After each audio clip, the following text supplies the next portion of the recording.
Ada yang menunggu, bukan kerana malas, tapi kerana benar-benar tidak mampu.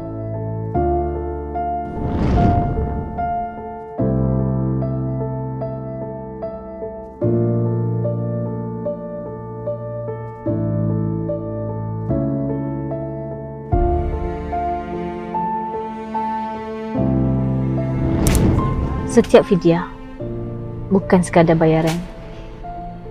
Ia amanah. Sebab tu, kami urus dengan jujur dan sampaikan sebaik mungkin.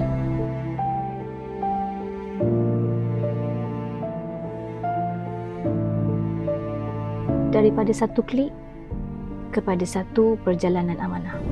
Ini ada sedikit sumbangan daripada ikhlas untuk Acik. So, semoga maha untuk Acik ya. Siapa yang jaga Acik? Tuhan jaga. Tuhan jaga lagi kita selamatkan, kita redha je. Sebenarnya kita kena ikhlas, kena redha. Tuhan akan bagi apa yang kita minta, insya-Allah. Minta baik, minta sihat. Dulu kita muda, harta kita ingat penting kan. Bila kita dah tua, dah sakit, kesihatan penting. Bila kita lagi dah tua, rupanya amalan tu lagi penting. Hari ini saya menerima sumbangan beras daripada ikhlas.com. Terima kasih sangat atas pemberian sumbangan ni yang mana orang kata meringankan sikit beban saya. Okey, jutaan terima kasih kepada ikhlas.com, terutama sekali kepada pembayar fidyah atas sumbangan beras kepada kami asnaf ibu tunggal di flat ni. Assalamualaikum, saya Nuraini daripada Persatuan Widus. Terima kasih kepada ikhlas.com kerana memberi sumbangan beras, terutama kepada persatuan kami. Terima kasih juga kepada pembayar fidyah melalui ikhlas.com.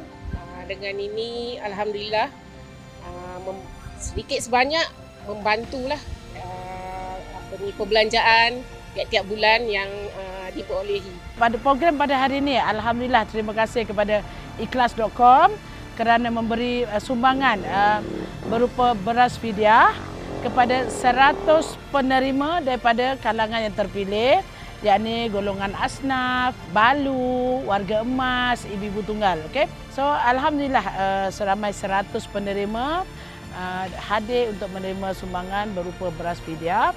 Dan asbab daripada kebakaran yang melanda pejabat persatuan, kalau kita lihat pejabat kita hangus terbakar. Semoga asbab daripada ikhlas.com hadir ke tempat kami.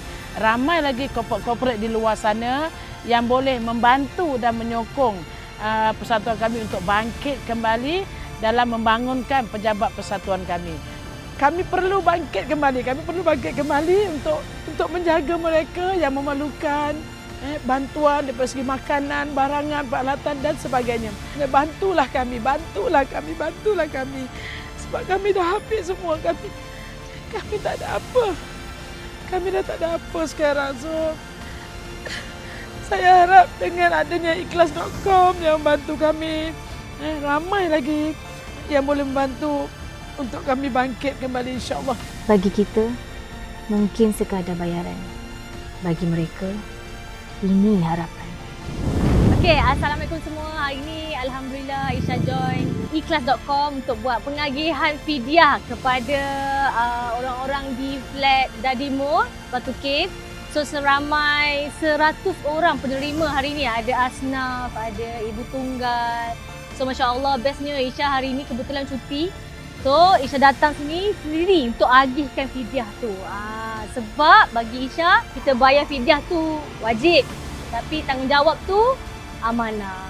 Jadi saya nampak sendiri hari ni fidyah tu diagihkan. Jadi amanah tu disampaikan. Isha sendiri yang sampaikan dekat diorang. Jadi sedikit sebanyak benda tu bagi impact jugalah untuk Isha. Kesedaran untuk Isha. Orang kat luar sana jangan lupa untuk bayar fidyah dekat ikhlas.com. Okey? Fidyah ini bukan sekadar bayar. Kalau ia tak sampai pada yang memerlukan, kita sedang sia-siakan amanah.